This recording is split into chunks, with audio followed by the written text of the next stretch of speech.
Welcome to Kids Wellness Matters. I'm Dr. Nina Alfieri. And I'm Dr. Rob Sanchez. We are both parents and pediatricians at the world-renowned Ann and Robert H. Lurie Children's Hospital of Chicago. On this show, we'll chat with a wide range of experts about caring for children from newborn to young adult, because kids' wellness matters.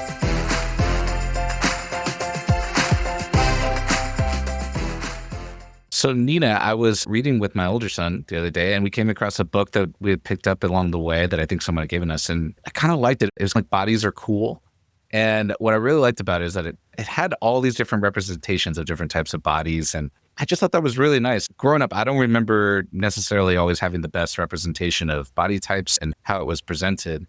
But have you seen some good books that you read with your kids? Do you feel like it's been improving lately? Yeah, absolutely. And I think it's so important as someone who grew up in a generation of very homogenous Barbies as toys. I think it's really important that kids are exposed to diversity in many ways, including in different body types, and so that they can start from an early age to build that confidence and feel proud to be in their body and start to form their own identities. I thought it was really heartening, right? And what you say makes it feel that way too, just in that the representation, like the exposure, can happen in a very positive way, in a very healthy way, which I thought was really nice. But we think about it, we know it as pediatricians that we do worry about some of the images and representation that can be there because we worry about something that can be really significant. Things like eating disorders, anorexia.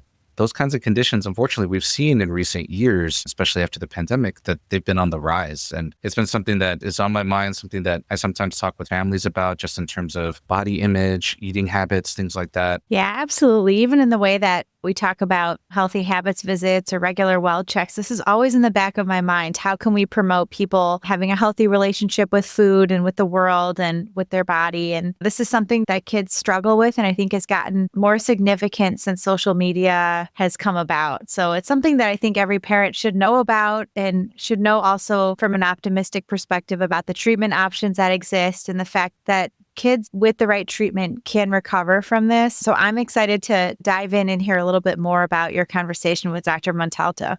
Yeah, no, I was lucky to talk with Gregg Montalto. He works in our adolescent division at Lurie Children's, and he focuses a lot on eating disorders, both for the care of families and their children in the hospital setting, but he also talks about treatment after hospitalization or an outpatient and different types of treatment modalities, including working with the family, using a very multidisciplinary approach, bringing in therapies and things like that that can be helpful. And yeah, he shed some light on not just things to watch out for in terms of like signs and when parents should be worried, but also shed some light that this can affect different populations. So it's not just a certain group that's always affected, although he does talk about how young girls and females are more affected by it. But he's very committed to having equity in the recognition and treatment of eating disorders and anorexia.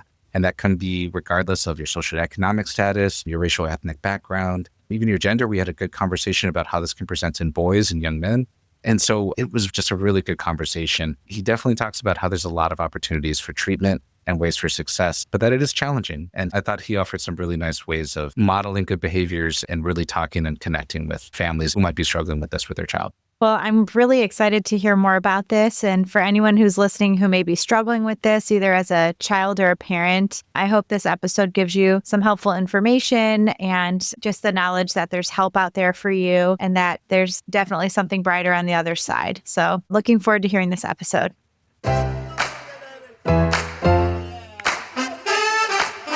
Eating disorders are more common than parents may realize. And in recent years, the number of pediatric emergency department visits for eating disorders has greatly increased. In fact, these visits doubled among adolescent females during the COVID-19 pandemic.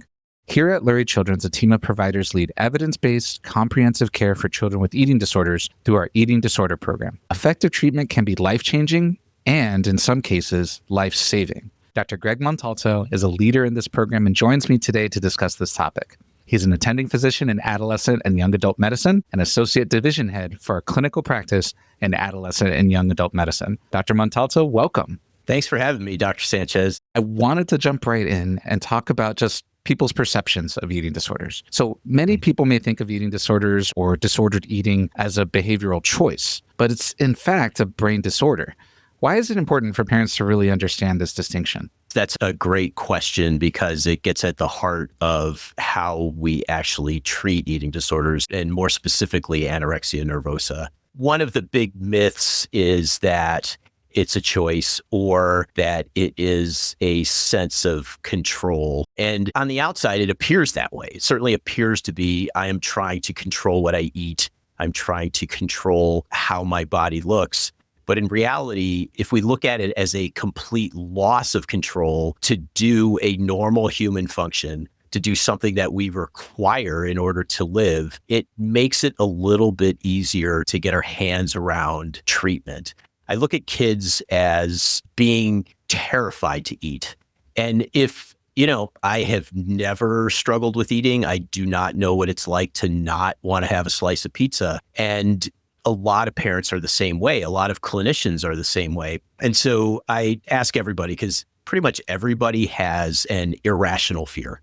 And, maybe that irrational fear is of heights. And most of my patients know that I have an irrational fear of bats, the kind that fly around. And if it's dusk and families outside by the fire pit and having a good time and there are bats flying overhead, I got to go inside. I don't like it. They spook me out. And I realize that is not rational. I know I do not need to go inside for any reason, but I choose to. And if you asked me to sit in this office that I'm sitting in with a bat flying around 5 or 6 times a day, every day for the rest of my life, it's going to change who I am. I might lash out at my parents. I might throw food across the room. I might refuse to eat because it's a fight or flight sort of response. And, when we start to see anorexia nervosa in that light, I think it gives us better opportunities to find ways to treat it. That shift in the way that we frame it, the way that we think about it, must be so powerful, especially in working with providers who want to help, but also with parents or family or friends who struggle to understand. Is that an experience that, when you frame it that way, a response that you get from folks who are really encountering it for the first time? Yeah, like I said, most of my patients know that I'm terrified of bats, but I think a lot of parents, a lot of families will struggle with, that's just not my kid. I don't know what happened. And it's child, an adolescent, a young adult has gone from having a normalish, comfortable life. And then all of a sudden it becomes excruciatingly difficult to eat, and it's terrifying to eat. And so it's a constant state of being activated and on edge and terrified. And I think as parents start to see it that way, it's a little bit easier to be able to absorb, a lot of the anger that kids will be spewing at them. That first step in understanding that must be so huge in trying to make those inroads. You talked about anorexia nervosa, but there are other eating disorders that you treat within the program. Can you speak to those as well? The majority of the patients that we see on the inpatient side, because we have both inpatient and outpatient programs. On the inpatient side, it's probably 90% anorexia nervosa. On the outpatient side, it's still the majority. There are kids who have restricting type, where it's exactly as it sounds. Their disease shows up as restricting what they eat. And then there's a binge purge type, where there might be episodes of binge eating that are mixed with long periods of restricting and sometimes purging by vomiting or using laxatives or diuretics. And even though technically exercising is not considered a form of purging, I do kind of see it as a form of purging, as a compulsive response to having maybe eaten too much. That's the majority of what we see. We see some patients with avoidant restrictive food intake disorder, ARFID, which is an extreme form of selective eating. So it's not just a kid who is a picky eater. It's a kid who's a picky eater who is losing weight, a kid who's a picky eater and they're so selective that they have certain micronutrient deficiencies. It's a kid who's a picky eater and has the sequelae of malnutrition. That's what ARFID is. Picky eaters, I mean, I got a couple of them at home, but it goes way beyond that. So we do see kids with ARFID, and we also see some patients with binge eating disorder too, which sometimes there can be overlap with patients who start off with a picture of anorexia nervosa, and they actually might do a really good job at the beginning in weight restoration, and then they may start binge eating. And so some of our patients with binge eating started off with anorexia nervosa. And so it's important to make sure that when you're getting care for any eating disorder, that you are working with experienced therapists, experienced dietitians, because there are lots of things to look out for. You talk about in the range of those conditions, pretty severe symptoms and parts of those conditions that you're working with to treat. And it really runs the gambit in terms of ages that you see. Through your outpatient treatment program, you can treat children as young as 9. At what age should parents begin to look for some of these signs of eating disorders? What are some of the things you have them kind of look out for or would like parents to know about? That's a very important topic, because one thing that we do know, and this is speaking about mostly about anorexia nervosa, the earlier that we find it and the earlier that we provide treatment, the better the outcome. We want to identify these things early. We don't want to freak people out if somebody decides that, hey, I want to cut back on the amount of soda I'm drinking, because that might be a healthy choice. I have seen kids as young as 7 or 8 who had anorexia nervosa, and it can be different when it shows up in kids that are much younger, just because of the way that they might express their different feelings. Maybe they're coming across as being a picky eater, when in reality, they have some of these thoughts about, like, I'm fat, I don't like the way that I look, other people don't like the way that I look. And it's being seen in younger and younger kids, which is unfortunate. I mean, things to look for are like dramatic changes in how a kid is eating. So if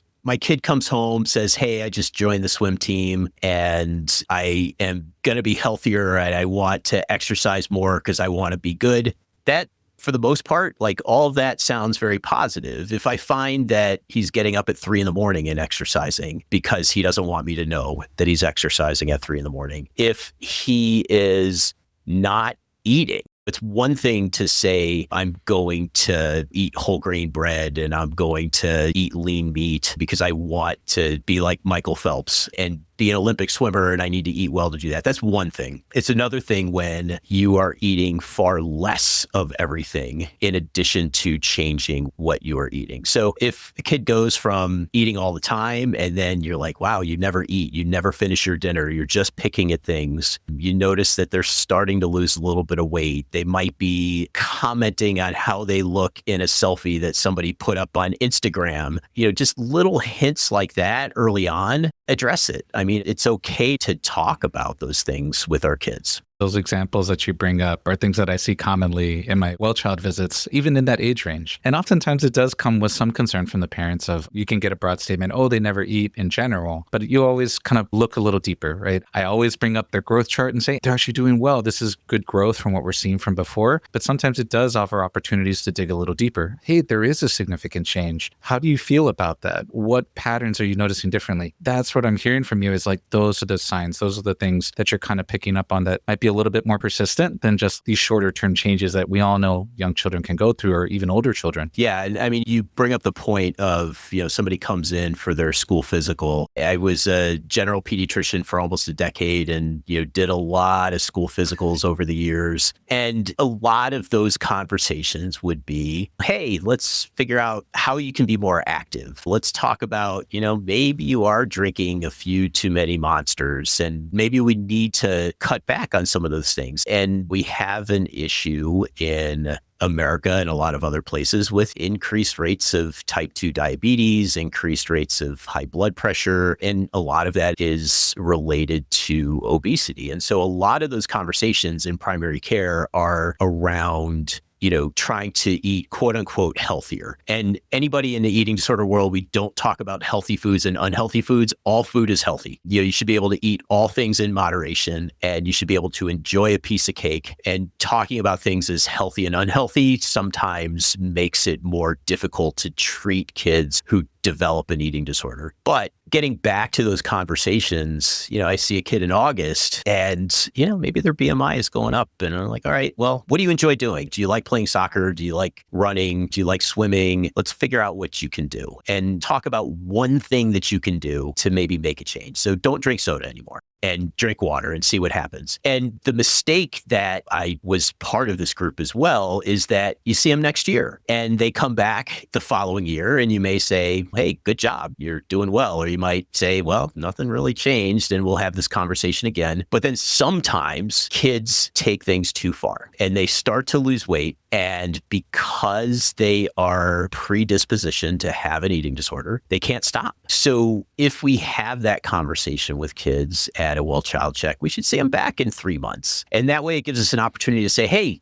great job. You really made the swim team. That's amazing. And start to acknowledge that our patients are making good changes and healthy changes. But then we're also making sure that they're not on that slippery slope to developing an eating disorder. And so with those visits with parents, like knowing that they can follow up with those doctors to confirm that, hey, these changes are on the healthy spectrum, that they are appropriate, to knowing that it's okay to have a follow-up to make sure that things are going right. Just as you said, catching up on those things early, that can make all the difference. Absolutely. Catching these things early, addressing them early before they become ingrained is very helpful.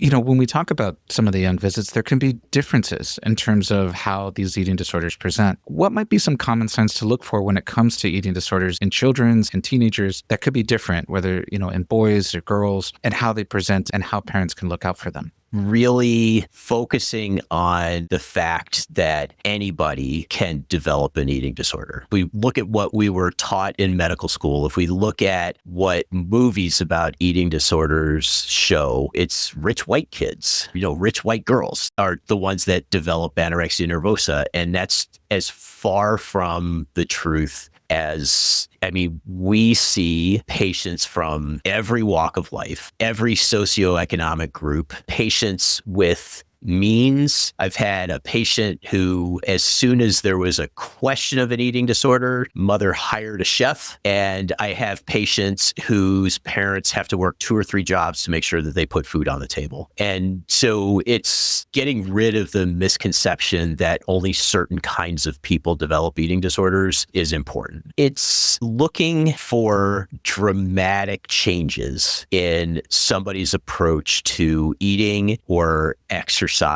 and activity is usually the key. It might be that kid starts running and they're running 2-3 miles a day, which is reasonable. And then all of a sudden they're running 10 miles a day and they're losing weight and they're tired all the time. So looking for dramatic changes in that exercise pattern, that eating pattern, looking for somatic symptoms or just like the pains where if you take an x-ray or do a lab or something like that, you're not going to find anything. And that pain is, it's legit, it's real, but I can't eat because my stomach hurts. I can't eat because it makes me feel a way that I don't really enjoy. I get full too fast. And some of these things might be real. A lot of kids initially will get sent to see a gastroenterologist because they have gastroenterologic symptoms. GI might do a workup and they're like, we don't really see anything. And that's not uncommon for kids to start off in GI because of the abdominal symptoms. It's not bad question to go into the pediatrician for a kid who's having a lot of abdominal pain to say, hey, maybe this is acid reflux, maybe this is something, but do you think that maybe they're stressed out about eating in and of itself? Because a lot of times that's the answer. Another thing that we need to do a better job of articulating as medical professionals is that anorexia is every bit as real as acid reflux or asthma or high blood pressure. We just don't understand it as well. And so it's not as if we need to go looking for something when we already know what it is. Sometimes those topics can be tough to bring up. What are some ways that might be helpful for them to, ask about that? What are some questions that might be helpful in those scenarios? Yeah, I think that the common theme in my answer is going to be talk to your kid about it. And the responses may be vastly different. A lot of patients that we see, if a parent has asked, hey, I see that you have been just kind of picking at your food, and I see that you seem a little bit more stressed out. Do you want to talk about it? I've had patients who are like, thank you for asking, because they are not wanting to bring it up because of a variety of different reasons. And sometimes it's liberating to a kid with an eating disorder for their parents to say, hey, are you doing okay? How's that eating going? And then there are times when a patient with anorexia nervosa, parent might say, hey, how are you doing? And you're going to get completely shut out and met with a lot of anger. And a lot of times that means that you're onto something, that there might be something there. But I think talking about it just gives us a lot of good information. And if there's nothing there, there's nothing there.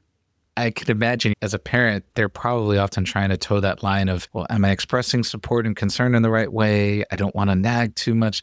Are those the kind of conversations that you find are much more fruitful in terms of trying to express that concern, trying to provide that support to have those conversations? Yeah. And parents might do everything they can to be supportive for somebody who has that intense fear, that fight or flight, and you're poking the bear and you might get lashed out at. And that is hard to absorb as a parent. It's also important to understand that you might be onto something, and then come get help, come talk to us. Yeah.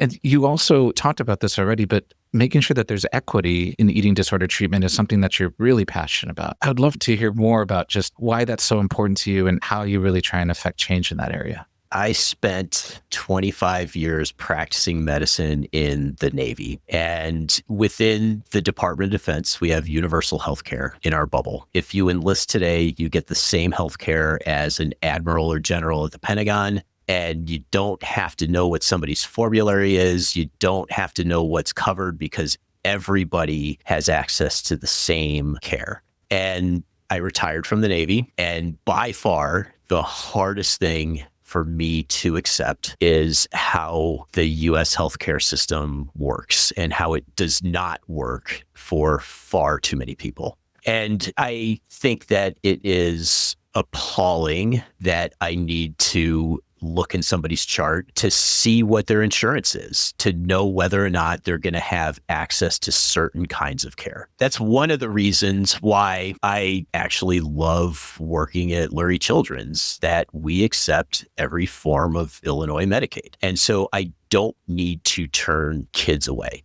However, we provide inpatient treatment for patients who are medically unstable. So kids whose blood pressure is low, they're passing out, their electrolytes are all wacky, their heart rate is too low. We can admit those kids until they become medically stable, and then we can provide outpatient family-based treatment. But there are times when kids need a higher level of care. They need to go to a residential treatment program. They need to go to a partial hospitalization program, and they're not available to everybody. And, Illinois Medicaid does not cover residential treatment. And so that's not an option. There are sometimes options to do a partial hospitalization program, but, that's 5 or 6 days a week from 8 to 4 or 5. And you need to get them there and back every day. So getting back to families where both parents work, they may or may not have transportation. To say it's available on paper is one thing. To say that it's available in reality is something completely different. So that's why we are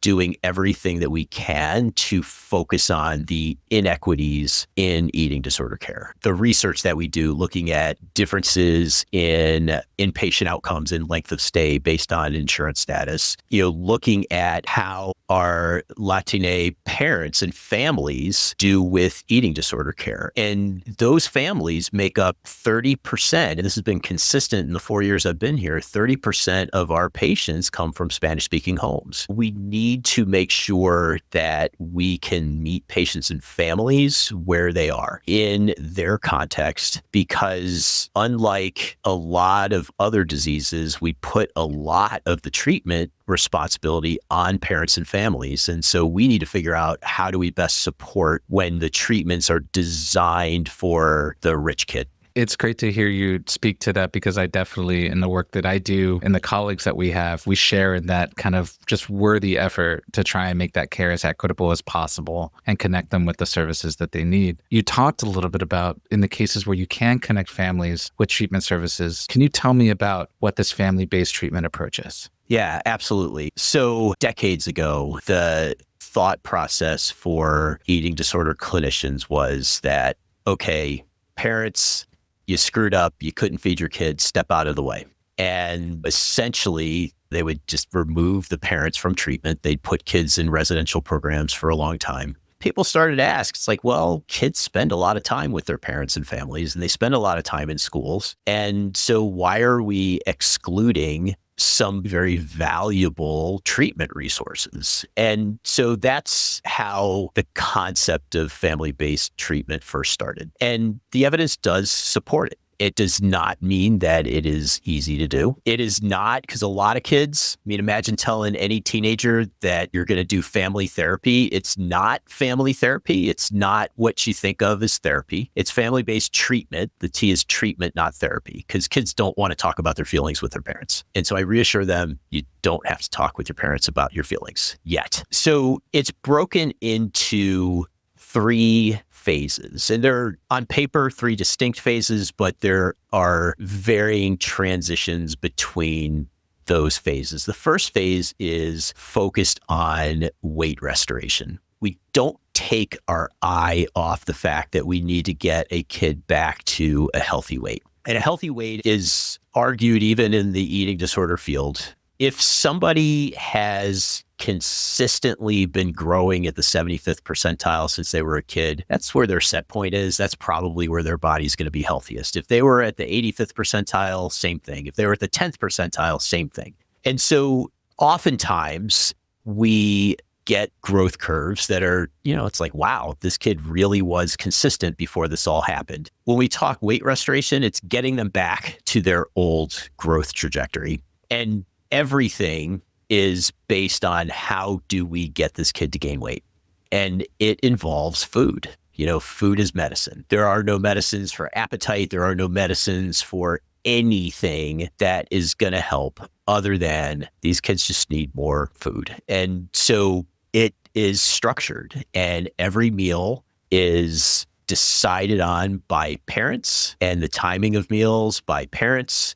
Kids don't go grocery shopping. They don't make a grocery list. They can't select what foods that they want to eat, because what they had been choosing up until that point wasn't working. And so parents take control of nutrition. Think about being a 14-year-old kid who is trying to, because it's normal adolescence to want to start to work on that independence and autonomy and things like that, and it's getting ripped away from them. So normal adolescence is going to fight back against that. There are some kids who are like, thank you, because this was just too hard for me to do, and they didn't want to ask. But bottom line is, phase 1, we look to restore a kid back to their growth trajectory, and parents take control. And why parents take control is, like I said, what the kids were choosing for themselves wasn't working, but also choice for a lot of patients with anorexia nervosa is really difficult. You ask a kid, what's it like to go to a restaurant with a big menu? And it's terrifying, because in their head, they're thinking, ooh, am I making the right choice? Does this have fewer carbohydrates than that one? Oftentimes we find that they're unable to make a decision because they second and third and fourth guess themselves. So giving parents control over everything, it removes that. And initially it's met with a lot of resistance. A lot of times after doing it for a couple of weeks, it's accepted. And sometimes it's not. But that's the first phase. Second phase, we start to return some of that autonomy back to kids. Kids who want to get back to a sport. It's like, okay, let's see, you were a runner. Let's see if you can run a half mile a day and eat a little bit more, because this is an energy equation. And if more energy is being used, we need more energy put into your body. So you start slowly. You can come home and you can pick your after school snack. And if a kid picks like an apple with peanut butter and a granola bar, great. That's a great choice. If they pick celery sticks and tahini, then they're not ready. They're not ready to make that decision. And so there's a little bit of trial and error. It's not as if they go from having no choice over activities to all choice over activities. And so there's some testing the water as we go between phase 1 and phase 2. The third phase ultimately will be more of what you see as traditional kinds of therapy, where the therapist might be talking to a kid about, this is how you might reframe things when you're feeling stressed out, when you go to a party and somebody asks you if you want to slice a birthday cake. And so the more traditional therapy, what we think of as working with a psychologist or a social worker or a therapist, is what you see in the third phase. Those steps to the therapy are involved, as you said, the treatment involves engagement from the parents. Are there qualities that parents can have to help make treatment a success? And are there ways to help around that resistance, that strong resistance? What have you seen between parents or providers that really helps to make this home family-based treatment a success? The most important thing, and this is not a quality of a parent, but the most important thing is finding the right therapist who is going to be a coach for that parent. At Lurie Children's, we have psychologists and we have licensed clinical social workers. There are eating disorder therapists who are LMFTs or licensed marriage and family therapists. There are therapists who are LCPCs. And so it comes down to, is that therapist trained in family-based treatment? And are they there as a coach? Because parents do feel beat up. They will feel demoralized. They will feel as if they're ineffective. And it's a lot easier as a parent to remember when we screw up than remember when we do something really well, because it makes you feel guilty. So initially, early on, that eating disorder therapist is going to be that parent's lifeline. They are coach, they are teacher, and it's important to have the right person. Being consistent is important. If kids know that as long as you get past X number of minutes, X number of tries, that you're off the hook, then they're going to drag things out. One thing that we will tell parents sometimes is like, look, your kid's health is more important than school. And so we want to make sure that they are getting the medicine that they need, and that medicine is food. So if breakfast takes 3 hours and they're late for school, that is okay. Now, again, perfect world, parents might be running off to go to work. Perfect world, you sit there until that meal is eaten. If a kid doesn't eat the rice at dinner, then rice is part of breakfast the next day. And so being tenacious is an important quality. Another important quality is making sure that treatment is provided with a unified front. Spouses have different personalities and different qualities. And sometimes you might find that one is the softie. And the anorexia is going to look for the path of least resistance. And if they know, all they need to do is just kind of ask mom about this, they might be able to get by with eating less or doing less. Or, I know that dad just doesn't have the patience for this. So both parents need to make sure that they're in it together. And both parents need to support each other, provide respite for one another, because sometimes you just need to get out and get some fresh air. So a parent who takes care of him or her themselves is an important attribute as well, because it's a battle. So much of what you mentioned, the commitment, the consistency, that unified part, so key in all of parenting, but especially when you're dealing with such a significant condition, but also knowing that they're not alone, that in good supportive programs such as Lurie Children's, they're going to have a therapist, they're going to have a coach who can support them. And I imagine being a part of that with your work is tremendous. And I'm sure it takes a lot of effort, takes a lot of time, but it has to be so worthwhile. Yeah, no, we have an amazing team and it's growing. It's relatively new that we're providing eating disorder care at Lurie Children's, but the group that we get to work with, from our therapists, our dietitian, our nurses, nurse practitioners, we interact with an entire unit on the 17th floor, and their nursing team is amazing. And being able to problem solve with each other, to be able to grow a program so that we're able to provide better, more comprehensive care as we continue to develop. I mean, that's essential in anything that you do. And this is an amazing group to work with. The days might be long, but it's rewarding. For those families that are able to have success through treatment, and they might be kind of graduating from either pediatric care or making transitions, what are some of their outcomes like? Is long-term recovery something that children or patients achieve? What do you see for them, and how do you guide families through that process? The presentation of anorexia nervosa is evolving, and it is probably evolving for a variety of reasons.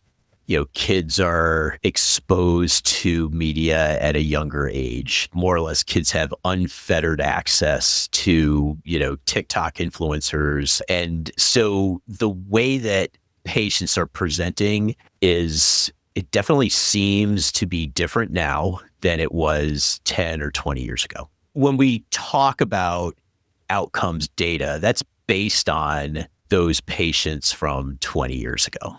And so we're still learning, and we still need to continue to learn. We need to continue to research, because anorexia nervosa is not going away. It's been with humanity since the beginning, and we need better ways to identify it, better ways to treat it, and to also look at those outcomes so that we know what works, what didn't work, what risk factors might be. When we look at the information that we have, about half of all patients diagnosed with anorexia nervosa will achieve full remission, which essentially means they go back to the before days when they eat without thinking about it. There's no anxiety related to it, and they maintain a healthy weight, and everything is back to the way that it was. And, that doesn't mean that people can't see themselves in a selfie and say, I really need to hit the gym. That could be a normal human thought. And I can tell you that I have that thought sometimes. And, when you have that thought and then you can't do anything for the rest of the day because you're thinking about that, then it's a problem. So the good news is that half of kids do really well. Of the other half,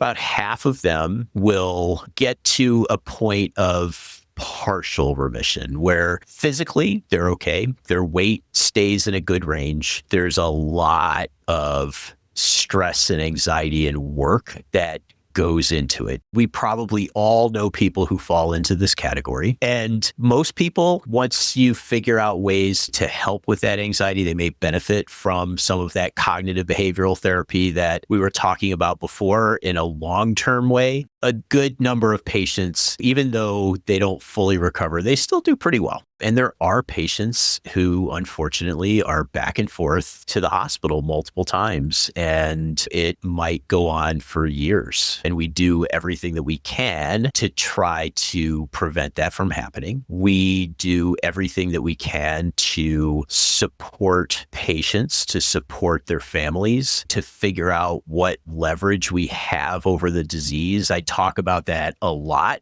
with families or other physicians, nurses that I work with. Is our quest is to look for what leverage do we have over anorexia, which is very powerful. And for each kid, it's a little bit different what that leverage is. Sometimes it's their sport. Sometimes the leverage is just that they got admitted to the hospital and they're so scared that, oh my God, this really was a big deal. Sometimes that's what it takes. Sometimes that leverage is, I've had a patient where she was really struggling and her parents parents made the very difficult decision for her to take a gap year before going to college, because they realized that if she went off to college, that it was not going to go well. And her parents were crushed, and she was crushed. But you know what? The following year, she was weight restored. She was doing well. She went off to school and she's thriving. And so we don't give up. It might go on a long time, but we might not have found that leverage for that individual patient to get to a better outcome. So that's,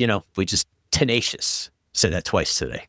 You should, because it's such an important quality in this work. And it's really helpful to hear about those outcomes of what folks can anticipate. But, as pediatricians, we are passionate about prevention. And I imagine there are parents out there who understand that times are changing, that social media has a big influence of this, and that things like eating disorders are strongly associated with these body image concerns and things that can take root early on. For families, for parents, how can we help children have that healthier body image starting from a young age? There's so much that we need to fight back against just because of the pervasiveness of social media. If there are times where you're talking about food, again, there aren't good foods and bad foods. Foods in moderation. All foods are good. Letting a kid enjoy an extra piece of birthday cake or an extra slice of pizza at a party, that's important. If somebody brings up a body image concern, like, is my weight okay? Then, the answer is yes, your weight is okay. Let's talk to your pediatrician if maybe their weight is contributing to,